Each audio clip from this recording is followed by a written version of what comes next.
नमस्कार, मैं हूं आपके साथ अंकिता पाल और आप सभी का हमारे छत्तीसगढ़ में स्वागत है। रुक करते हैं खबरों की तरफ। रायपुर के श्री सत्य साई संजीवनी अस्पताल में अंतर्राष्ट्रीय नर्सिंग दिवस समारोह में कार्यक्रम में डिप्टी सीएम अरुण साव शामिल हुए। इस मौके पर उत्कृष्ट सेवाएं देने वाले नर्सेस को सम्मानित किया गया। अरुण साव ने श्री सत्य साई संजीवनी अस्पताल से रायपुर की अलग पहचान बनी है और श्री सत्य साई बाबा ने सबसे प्रेम और सबकी सेवा करने का संदेश दिया है और बाबा के बताए हुए मार्ग पर चलकर श्री सत्य साई संजीवनी अस्पताल ने अभी तक 36,000 से भी अधिक का सर्जरी भी कर चुका है और बच्चों की निःशुल्क हार्ट सर्जरी कर संस्थान ने सेवा परमो धर्म का आदर्श प्रस्तुत किया है। अस्पताल ने हजारों बच्चों को नया जीवन दिया। किसी को जीवन देना पुण्य का काम है। डिप्टी सीएम साहब ने कार्यक्रम को संबोधित करते हुए कहा कि श्री सत्य साई अस्पताल ने केवल भारत ही नहीं बल्कि 15 अन्य देशों के लोग भी निःशुल्क उपचार कराने आते हैं। अब तक अन्य लोगों के 1,000 से भी अधिक बच्चों की हार्ट सर्जरी हो चुकी है। यहां 3 लाख से भी अधिक बच्चों के हृदय की निःशुल्क जांच की गई है।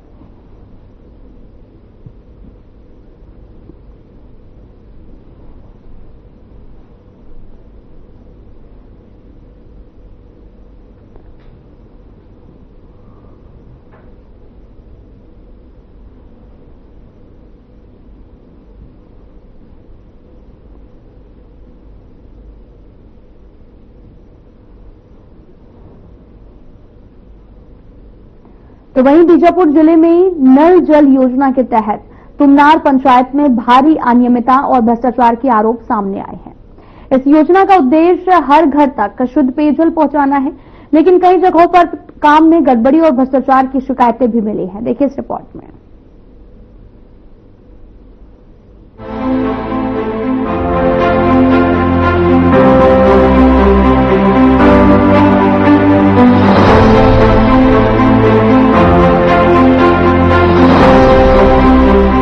बीजापुर में नल जल योजना के तहत तुमनार पंचायत में भारी अनियमितताओं और भ्रष्टाचार के आरोप सामने आए हैं। इस योजना का उद्देश्य हर घर तक शुद्ध पेयजल पहुंचाना है, लेकिन कई जगहों पर काम में गड़बड़ी और भ्रष्टाचार की शिकायतें देखने को मिली हैं। इसको लेकर बीजेपी के जिलाध्यक्ष ने बीजापुर जिले में नल जल योजना की जांच के लिए एक समिति भी गठित की है, जिससे मामले की गंभीरता और स्थानीय स्तर पर हलचल का अंदाजा लगता है। वहीं दूसरी तरफ ग्रामीणों का कहना है कि योजना के तहत बनी पानी की टंकियां, पाइपलाइन और अन्य संरचनाएं या तो अधूरी हैं या गुणवत्ताहीन, जिससे लोगों को शुद्ध पानी नहीं मिल पा रहा है।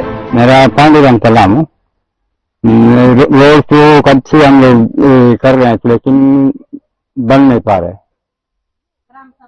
ग्राम सभा में भी आवेदन दिया, हमको पुलिया भी चाहिए, यहाँ इसको पुलिया लगेगा, पुलिया भी चाहिए। ये सारे पानी इधर आ रहे हैं हमारे घर तरफ, मिल रहे कहाँ नहीं मिल रहे। तो आप लोग सड़क को नहीं, थोड़ा देर से करता हूँ। लोगों को नहीं बताए हैं, बताते हैं, करने की तो होगा। क्या बोलते हैं?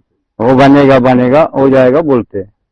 कितने साल हो गया बोलते हो गया 5-1 साल, 5-1 साल। अब फिर सरपंच बन गया। फिर मैं तुमनार का रहने वाला हूँ।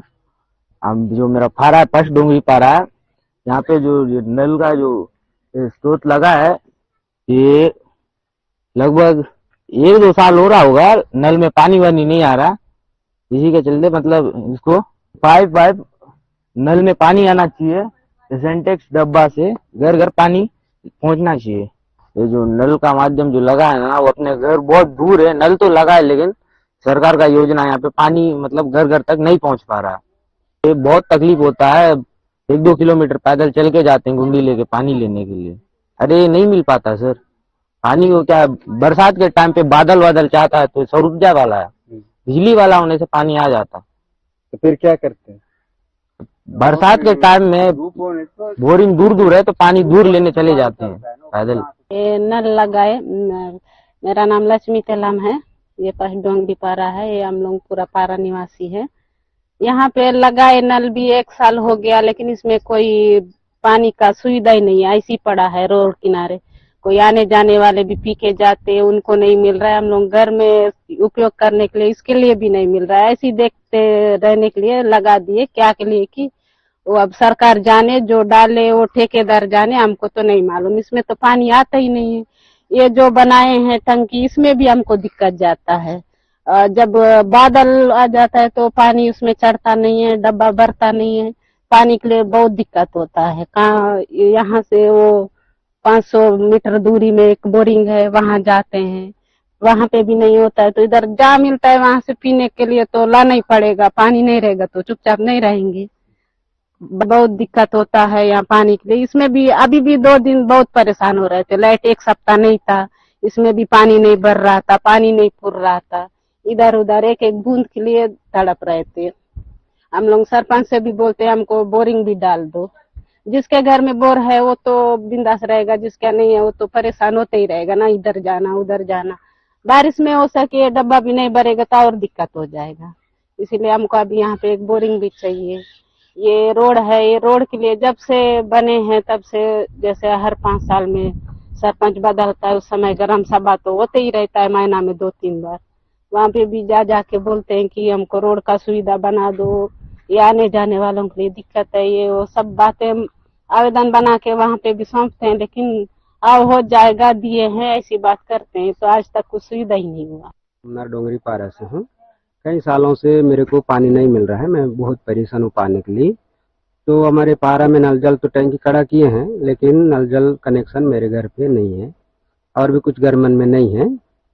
इसलिए हम लोग पानी के लिए बहुत समस्या हो रही है। में पानी मिल रहा है? नहीं मिल रहा है उसमें से भी, खाली टैंकी खड़ा कर दिए हैं और घरों में नहीं है पानी। और नल जल घर तो है, लेकिन वो लाभ किसी को नहीं मिल पा रहा है यहाँ पे देखने से। इसलिए मैं आवेदन भी किया था, मेरे को हैंडपम्प चाहिए या तो नल जल कनेक्शन चाहिए बोल के। मैं PH ऑफिस में भी गया था, ये आवेदन लिख के 2 बार दिया हूँ, जनदर्शन के माध्यम से भी और ऐसे अपने तरफ से भी दिया था मैं। तो वहाँ ये सब बोले कि हम नहीं देंगे, तुम लोग नया लोगों कहीं दूर से आके घर बनाए हो बोल के वहाँ के PH साहब ऐसा बोले हैं। इसलिए जो ड्यूल पंप खड़ा किए हैं उसमें से करंट से जोड़े हैं। भ्रष्टाचार के कारण ग्रामीणों को योजना का वास्तविक लाभ नहीं मिल रहा और वे अब भी पानी की समस्या से जूझ रहे हैं। यहाँ फिर वही सोचने वाली बात है कि सरकार जनता के लिए इतनी योजनाएं चलाती है, लेकिन ज्यादातर ऐसा होता है कि उन योजनाओं का लाभ जनता को नहीं मिल पाता। Bureau report.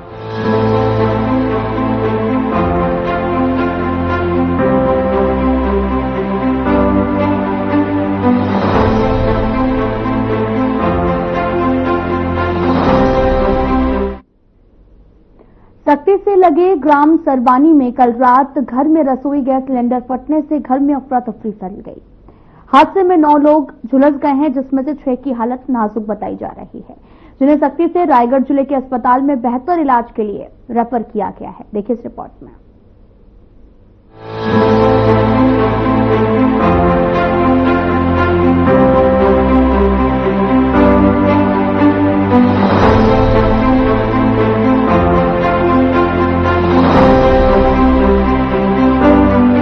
सरवानी गांव के रहने वाले यमुना शंकर साहू अपनी पत्नी प्रमिला साहू के साथ सक्ती की तरफ कुछ सामान लेने गए थे। इसी दौरान घर में आग लग गई। जिस दौरान घर में आग लगी, उनका 4 साल का बच्चा घर में मौजूद था, जिसे पड़ोसी ने आग लगने के बाद तुरंत बाहर निकाला। कुछ ही देर में आग की वजह से रसोई में रखे गैस सिलेंडर में जोरदार धमाका हुआ, जिससे पूरा गांव दहल उठा। रसोई की दीवार और सामान के परखच्चे उड़ गए। सिलेंडर के फटने के कारण आग की चपेट में आग बुझा रहे 8 से 9 लोग आ गए और बुरी तरह झुलस गए। घर में सिलेंडर फटने से जहां एक तरफ करीब 9 लोग झुलस गए हैं, वहीं दूसरी तरफ यमुना शंकर साहू का मकान और दुकान राख और मलबे में तब्दील हो गया। घर में रखा फ्रिज, कूलर सहित सारा सामान भी जलकर खाक हो चुका है। वहीं यमुना शंकर और उनकी पत्नी घर के सामने ही छोटी सी दुकान चलाते हैं, जिसमें रखा सामान भी जलकर खाक हो गया। नुकसान का तो फिलहाल आकलन नहीं किया गया, लेकिन फिर भी साहू परिवार को इस घटना में कई लाख का आर्थिक नुकसान हुआ है। कल 7-7:15 बजे आसपास ना, हवा तो पहले से चल रहा था, 6:30 6 सवा 6 बजे से हवा चल रहा था।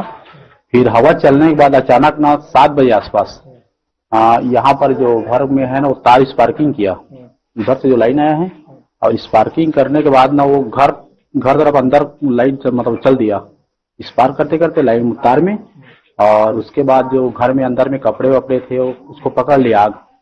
और भाई मेरा क्या है थोड़ा सा बाहर गया था, ताला बंद था अंदर से, तो घर के अंदर में गैस भी रखाया हुआ था, तो आग इतना पकड़ लिया कि हम लोग खोल भी नहीं पाए, और गैस अंदर से ना एकदम से फट के बाहर निकल गया। तो ये दीवार वाल सब फोड़ दिया है, और मेरे को भी ये सब चोट लगा है। सब कितने लोगों को लगा इसमें?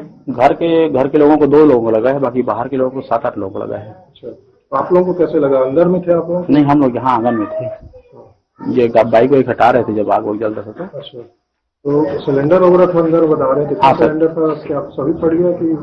नहीं, 2 सिलेंडर थे, उसमें एक ही फटा है, एक बचा है। दीवार वाल उसी में क्षति? हाँ वही।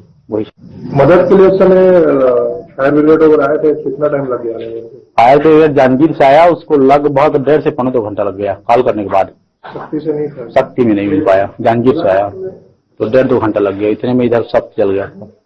काफी प्रयास किया हम लोग शक्ति में, लेकिन नहीं मिल पाया इधर, तो फिर जांजगीर से आया वो, इसलिए लेट हो गया। ग्राम पंचायत टेंगटोहा के नवनिर्वाचित सरपंच अग्नि कुमार सिदार, जो कि टेंगटोहा पंचायत के आश्रित ग्राम सेवानी में जो मूला समय 7 बजे के आसपास ऐसे सूचना मिली कि आग लग गए, तो वहां मैं तुरंत पहुंचे। उसके बाद में जो 2 सिलेंडर ऐसे और कपड़ा दुकान के जो ब्यूटी पार्लर दुकान खोले रही, वो सामान मन पूरा जल के राख हो गई। उसके बाद में जनता ला भी लगे है चोट, जो आम रास्ता है रोड तो आने जाने वाला मन भी लगे, और 6 जन ला शक्ति हॉस्पिटल से रिफर करे रायगढ़, और ज्यादा लगे होंगे? ज्यादा चोट गंभीर रूप से लगे है, और 2 आदमी वापस आए हैं वहां से हॉस्पिटल से। कहाँ पता चला था कैसे में आग लगी इसको? ये आग है जो शॉर्ट सर्किट बिजली से पैदा हुई से। सिलेंडर फटे? हाँ, सिलेंडर फट गए, और लगे घर के मन भी लगे, आसपास में जो चलत रही वो मन भी लगे हैं। क्या स्थिति है रायगढ़ में? उनके पता चली सुबह से? रायगढ़ में फोन किया, अभी मतलब फोन नहीं लग पाया है अभी तक। तो कितना बजे घटना कल के? 7-8 के बीच में। अच्छा, मदद पर फिर गाड़ी उड़ी एम्बुलेंस में कब तक आई? फोन लगाया? तो मैं भी बाहर में रहा, उसके बाद में आया हूँ, तो सूचना मिलने के बाद में मैं पहुंचे यहाँ पे, तो मदद के लिए आ रही से पुलिस वाला भी आ रही से, और फायर ब्रिगेड भी आ रही से। कितना बजे तक आई इसमें फायर ब्रिगेड? जो समय में फायर ब्रिगेड है वो समय हमारे यहाँ के रही से बाहर लाई? बाहर से आ रही से फायर ब्रिगेड, शक्ति के नहीं रही? शक्ति की नहीं रही से। कल रात हुए इस हादसे ने शक्ति जिले की व्यवस्था की पोल खोलकर रख दी है। घटना के बाद आग बुझाने के लिए फायर ब्रिगेड जांजगीर जिले से बुलानी पड़ी, जिसमें 2 से 2.5 घंटे लग गए। वहीं घायलों को इलाज के लिए रायगढ़ के निजी हॉस्पिटल भेजा गया। इससे बड़ा सवाल खड़ा होता है कि शक्ति जिले में आने वाले करोड़ों रुपए आखिर खर्च कहां हो रहे हैं। Bureau report.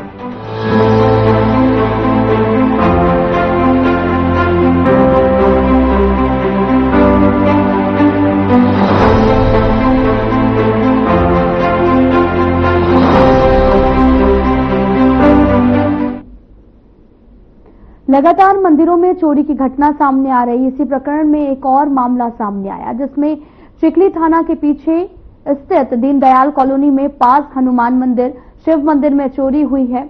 और ताज्जुब की बात तो यह है कि थाना 2 कदम में है और उसके बावजूद भी चोरी की घटना को अंजाम दिया जा रहा है। और अभी तक शहर में 6 जगह मंदिर में चोरी हो चुकी है। चोरों की नजर दान पेटी में लगातार रही है। मंदिरों में रखे दान पेटी चोरी हो रही है, जिसकी शिकायत थाने में की जा चुकी है और अभी भी कोई कार्रवाई नहीं हो रही है।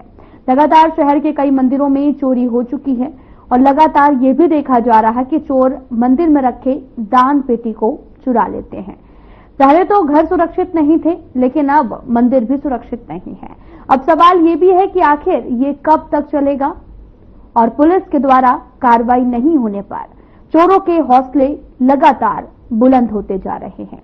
इसलिए मंदिरों में चोरों की तरफ से चोरी की जा रही है और चोर पुलिस के पकड़ से काफी दूर हैं।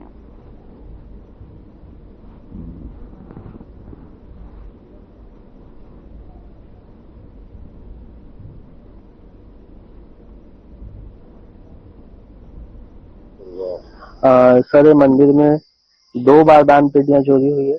लगभग 10 से 15 दिन के अंदर दोनों एक साथ चोरियां हुई है। यानी एक बार चोरी हुआ हनुमान मंदिर के पास का, इस साइड रखा था, उसके 8-10-15 दिन बाद शिव मंदिर के भी पास का वैसे ही चोरी हुआ।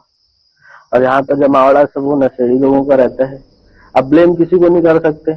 अधिकतर लोग यहाँ पे चाहे पूजा भी करते हैं तो इधर पे लेडीज से जाती बीड़ी पीते हैं, गांजा पीते हैं, दारू पीते हैं, बहुत सारे ऐसे मल्टीपर्पज लोग। आप लोग शिकायत किए थे पुलिस वगैरह में? हाँ, किए थे सर, कार्रवाई भी हुई। उसके बाद रिजल्ट कुछ नहीं निकला। नहीं, समझ में नहीं आया कौन क्या क्योंकि कैमरे नहीं है ना यहाँ पे। आरोपी पकड़ा है? नहीं पकड़ा है सर। आपका नाम बताइए। पुष्पक किसान।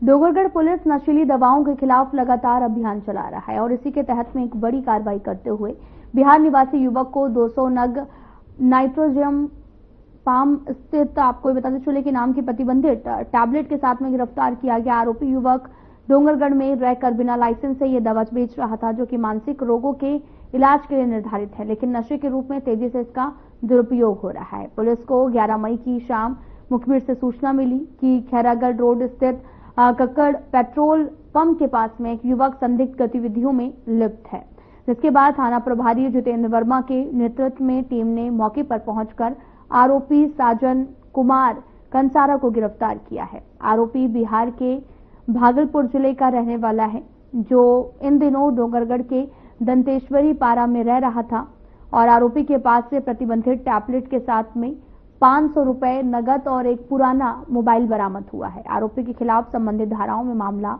दर्ज किया गया है।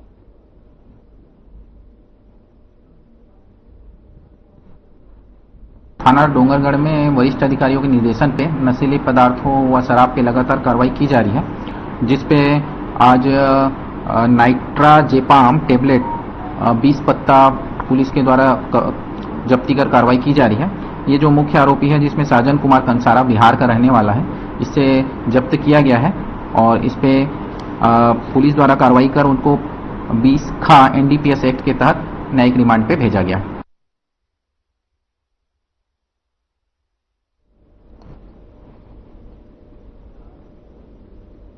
खबर राजनाथ गांव से है, जहां पर लखोली नाका में मुखबिर की सूचना पर पुलिस ने एक्शन लिया है।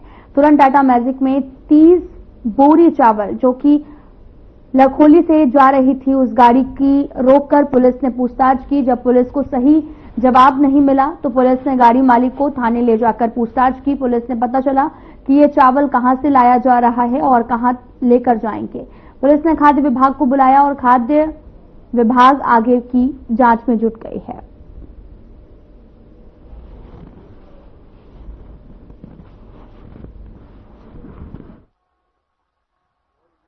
सर, आज तो गाड़ी पकड़ी, उसके चावल पकड़े। सर, कहाँ जा रहे हैं, कहाँ पकड़े, किसका? मुखबिर से सूचना मिला कि एक कंट्रोल रूम से वाहन एक निकली है जो PDF की चावल है, लेकिन वो चावल क्योंकि सिंपल बोरी में है तो हम नहीं कह सकते कि PDS की है कि क्या की है। तो हमने PDS अधिकारी को संपर्क किया है और उनसे सलाह करके ही उचित वैधानिक कार्रवाई करेंगे। सर, पता चला उसमें चावल लेके जाते कुछ पता? वो तो अपने घर से ला रहा हूँ बता रहा है, लेकिन उसमें अभी संदिग्ध की स्थिति में है। जब तक PDS ऑफिसर उस पर राय नहीं देंगे तब तक हम अग्रिम वैधानिक कार्रवाई करेंगे। फिर उसमें कितनी बोरी होगी? 30 बोरी है उसमें। टाटा एस गाड़ी है, उसमें 30 बोरी।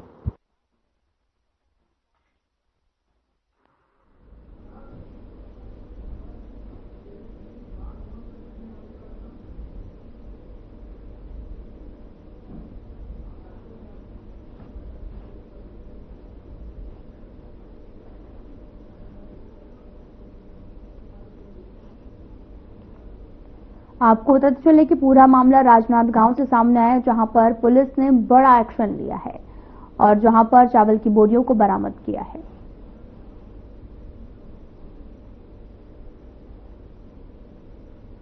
दुर्ग में आम आदमी पार्टी ने जिलाधीश को ज्ञापन सौंपा, जिसमें स्मृति गृह निर्माण सहकारी संस्था द्वारा भिलाई नगर निगम को लगभग 1 करोड़ 80 लाख रुपए की राशि देने में बकाया होने का मुद्दा उठाया गया। यह राशि साल 2017 से 2025-26 तक की गई है और स्मृति गृह निर्माण सहकारी संस्था द्वारा भिलाई नगर निगम को करीब 1 करोड़ 80 लाख रुपए की राशि देना बकाया है। आपने आरोप लगाया कि भिलाई जो है वो नगर निगम छोटे व्यापारियों के खिलाफ सख्त कार्रवाई करती है, लेकिन स्मृति गृह निर्माण सहकारी संस्था के खिलाफ कोई कार्रवाई नहीं करती है। आम आदमी पार्टी ने मांग की है कि स्मृति गृह निर्माण सहकारी संस्था से बकाया राशि तुरंत वसूल की जाए। आप कार्यकर्ताओं ने भी कहा कि भिलाई नगर निगम की अधिकारी पक्षपात करते हैं। स्मृति गृह निर्माण सहकारी संस्था से इतनी बड़ी राशि को वसूलने में कोताही बरत रही है। आपने ये भी मांग की है कि इस मामले में जांच की जाए और दोषी अधिकारियों के खिलाफ कड़ी कार्रवाई की जाए।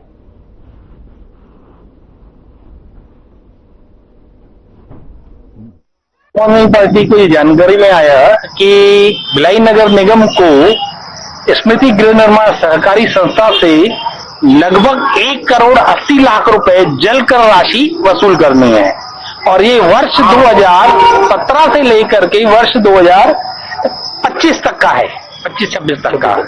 अब सवाल ये, मैं आपको कुछ दिन पहले की घटना बता देता हूं। एक व्यवसायिक परिसर में कुछ व्यापारियों ने संपत्ति कर जमा नहीं किया था, उनका संपत्ति कर था 20 लाख रुपए। तो भिलाई नगर निगम ने उनके दुकानों में ताले लगा दिए। अब 1 करोड़ 80 लाख की राशि छोटी मोटी राशि होती नहीं है, तो इतनी मेहरबानी स्मृति गृह निर्माण सहकारी संस्था के ऊपर क्यों है? अब और एक मजेदार तथ्य ये भी है कि वर्ष 2017 से वहां के जो विधायक है वो भी पार्षद रहे हैं, ठीक है ना, महापौर कितने बार बदल चुके हैं। तो आप आयुक्त इतना मेहरबान क्यों है स्मृति गृह निर्माण सहकारी संस्था के ऊपर? माननीय विधायक राकेश सिंह जी उनके ऊपर क्यों मेहरबान है? और एक और मजेदार बात है कि भिलाई नगर निगम के पास एक समय सरप्लस पैसा रहता था, अभी कर्मचारियों को सैलरी देने के लिए पैसे नहीं है, तो उसके बावजूद 1 करोड़ 80 लाख रुपए वसूल न करना, इसके पीछे कौन जिम्मेदार है? जवाबदेही तय हो। आयुक्त इतनी बड़ी राशि के ऊपर चुप क्यों है? इसके ऊपर जांच हो, तुरंत पैसे वसूल किए जाएं और संबंधित अधिकारियों के ऊपर, उसमें आयुक्त भी संदिग्ध है, आयुक्त की भूमिका भी संदिग्ध है। क्यों? क्योंकि वो उस संस्था का मुखिया है। 1 करोड़ 80 लाख रुपए मजाक नहीं होता, तो उसकी भी जवाबदारी तय हो। जी, पहले भी ऐसा होता रहा है। निगम कभी भी अपने जितने भी जलकर से संबंधित नहीं, संपत्ति कर से संबंधित भी सभी तरह के मामलों को होल्ड पे रख देता है और अधिकारियों पे विशेष मेहरबानी होती है जो अधिकारियों के नजदीकी है या उनके खासम खाते हैं। तो इन सब चीजों को लेकर एक प्रॉपर जांच होनी चाहिए। जांच होने के बाद में इन पैसों को वसूल करके जिन लोगों को तनख्वाह दी जानी चाहिए उन्हें कायदे से तनख्वाह मिलनी चाहिए। और काफी सारे लोगों को ये भी परेशानी है। प्रशासन की तरफ से ये चाहते हैं कि निष्पक्ष जांच हो इसको लेकर और अधिकारियों की भूमिका तय हो और अधिकारियों पर कार्रवाई हो जाए। जो जिम्मेदारी अधिकारी है उन पर बिल्कुल सख्त कार्रवाई हो। किसे दोष मानते हैं? आयुक्त की जिम्मेदारी है, निगम आयुक्त की जिम्मेदारी है, अगर विधायक है विधायक की जिम्मेदारी है कि पूरा कार्य सभी काम सुचारू रूप से चल रहा है या नहीं चल रहा है। भिलाई निगम तो काफी बर्डन वाला निगम है, काफी बड़ा निगम है, इसके राजस्व की नुकसान भी तो सबको देखना चाहिए। तो इस वक्त की बड़ी खबर दुर्ग से आ रही है। आपको बताते चले कि जहां पर राइस मिल में आग लगने का मामला सामने आया। बड़ी खबर इस वक्त की दुर्ग से, जहां पर आपको बताते चले कि आग का तांडव देखने को मिला है। आपको बताते चले कि इस वक्त की बड़ी खबर दुर्ग से, जहां पर आपको बताते चले कि दुर्ग से इस वक्त की बड़ी खबर।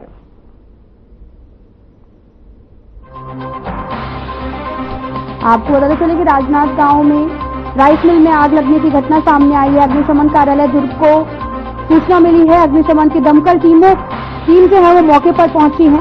घंटों मशक्कत के बाद आग पर कंट्रोल किया गया है। आग लगने का कारण अज्ञात है। पुलिस मामले की जांच पड़ताल में जुटी हुई है। तो बड़ी खबर इस वक्त की दुर्ग से, जहां पर राइस मिल में आग लगने की घटना सामने आई। अग्निशमन कार्यालय दुर्ग को इस पूरे मामले की सूचना दी गई है। अग्निशमन की दमकल टीमों को भेजा गया है। घंटों मशक्कत के बाद आग पर कंट्रोल पाया गया। आग लगने का कारण अभी अज्ञात है। पुलिस इस पूरे मामले की जांच पड़ताल भी कर रही है। तो बड़ी खबर इस वक्त की दुर्ग से, घंटों मशक्कत के बाद आग पर कंट्रोल किया गया है। पुलिस पूरे मामले की जांच पड़ताल में जुटी हुई है। तस्वीरें भी आपको दिखा रहे हैं, जहां पर भीषण आग का तांडव देखने को मिला है, जहां पर अग्निशमन की टीम मौके पर पहुंची और आग बुझाने का कार्य लगातार किया जा रहा है। राइस मिल में भीषण आग लगने की घटना हुई है, जहां पर मौके पर दमकल विभाग की टीम पहुंची, आग पर काबू पाया गया। तब तक काफी सामान जलकर राख हो गया है।